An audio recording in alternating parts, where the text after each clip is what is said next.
While it doesn't bug me, we'll skip the DK rap.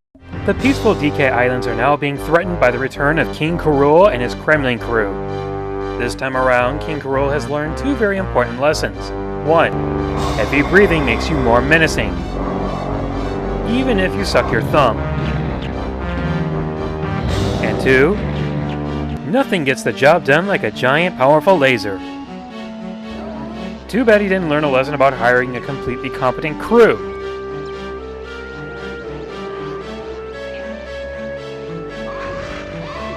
Then again, he's not too bright himself, so I guess it only makes sense that he's their king for a reason. But make no mistake about it, this time, he means business.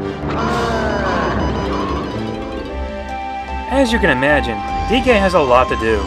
Rescue the other 4 playable characters, get his golden banana horde back, and save his island. Many people refer to Donkey Kong 64 as a collectathon, and there really isn't a better name for it, because you'll be collecting a lot of different things. I'll try to go slow. One of the biggest items in the game is collecting these giant golden bananas. You need these bananas in order to advance to the next world. Once you have enough, or more, you'll be able to pass through. You collect little colored bananas that allow you to gain entrance to the boss chamber. Once you've gathered enough, Trough and Scoff will be able to help you enter the boss fight room. However, only one character can go in, and it's whoever's on the door. There are 5 bosses, and the first 2 you have to fight again.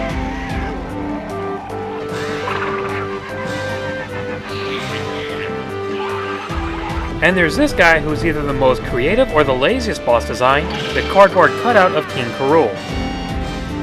To be honest, the boss fights are a little... well, they're just really easy. They have an easy pattern to figure out, and once you've beaten them, they will give you a key. You use the key to unlock the cage to K. Clumsy. He'll then get so excited, he'll do his little happy dance.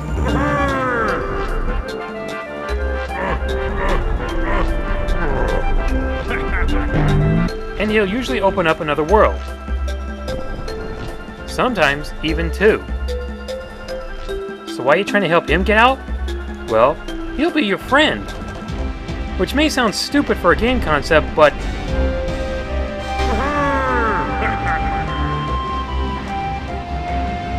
hey, friends don't step on each other's heads. The Kongs will need to use every ability that they've had, and more, if they want to be able to stop King K. Rool from destroying their island. Which doesn't seem that challenging.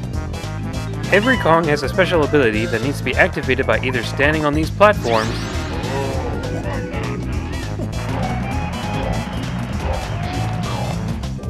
or by jumping into a barrel.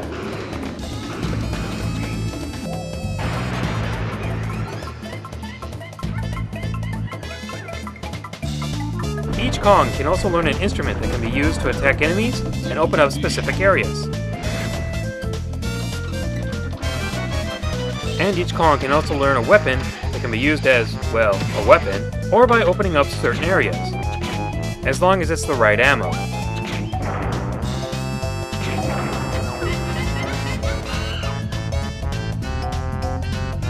In 7 of the 8 worlds, each Kong has to collect 5 bananas and 100 colored bananas. Some of these are as simple as just standing on a platform and playing the instrument.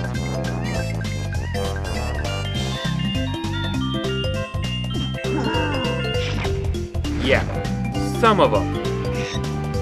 Others are done by timed events, or by solving puzzles and a time limit. And there are some races where you have to collect coins and come in first place.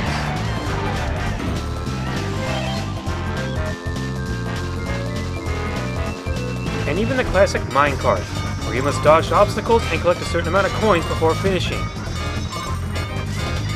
And one of the most common ones are finding the barrel bonus, in which you'll have to play a minigame in order to win a banana.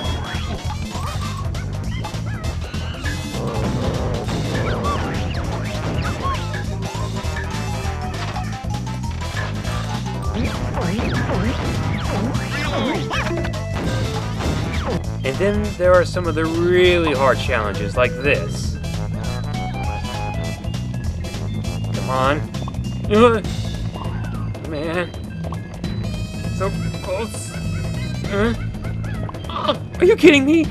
That's horrible hit detection. And there are these enemies called Kasplats. Whenever you defeat them, they will drop a blueprint. However, make sure it's for the right Kong. Once you've picked it up, you'll take it to one of your helpers. Once you've collected enough colored banana coins, go see one of your helpers. If you visit Cranky and give him a certain amount of colored bananas, he'll give you potions, which is how you learn new moves, or the ability to use pads and barrels. Funky will give each Kong their own weapon, ammo upgrade, and even homing ammo. Candy's who you learn your instruments from and can also increase your health, but only twice.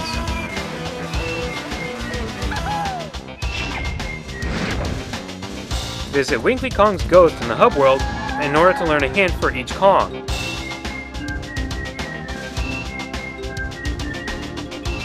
After you visited the Banana Fairy Queen, you'll be able to get a banana camera, which then you take pictures of the banana fairies scattered around the island. Capture enough of them on film and you'll be able to earn some unlockables. And then there's Snipe.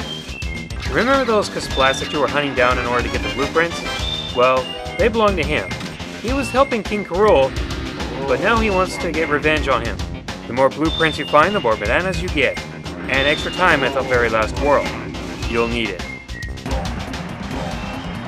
To be honest, I kind of wish that they had some kind of menu selection screen where you could actually switch between the characters instead of finding these tag barrels.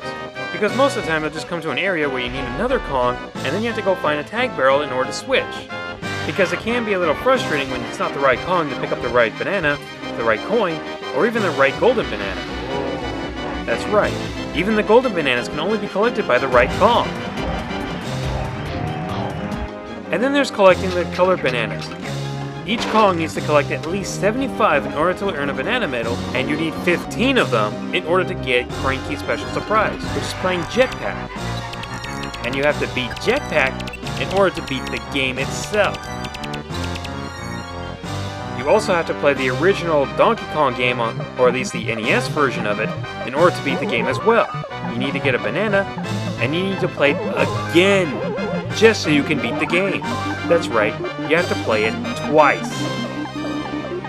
Speaking of things that you need to beat the game with, you also need to at least find 4 of these King K. Rool pads, stay on the pad until the time limit runs out, and earn a crown. You need at least 4 crowns in order to beat the game. And they also took away your instruments and weapons in these places. The multiplayer is a nice feature, but unless you're playing with other people who have the game, you can also play GoldenEye or Smash. Now this isn't exactly a complaint, more like a question. Why did they replace Dixie Kong and put in Tiny Kong? They are basically the same thing, except Tiny can go small. So what, did Dixie just have to stay home and babysit Kitty Kong or what? Not that I hate Tiny Kong, but it just seemed a little confusing. The bottom line is, Donkey Kong 64 is a solid platforming game that offers a lot of variety. There's lots of different worlds to go to, and lots of characters to play as. And a lot of elements from Donkey Kong Country were successfully transitioned to 3D. I myself found it very hard to put down Donkey Kong 64 the first time I got it. Not to mention I like its little jokes here and there. There's really nothing else I can say about Donkey Kong 64, so I'll just let the video and the music finish up.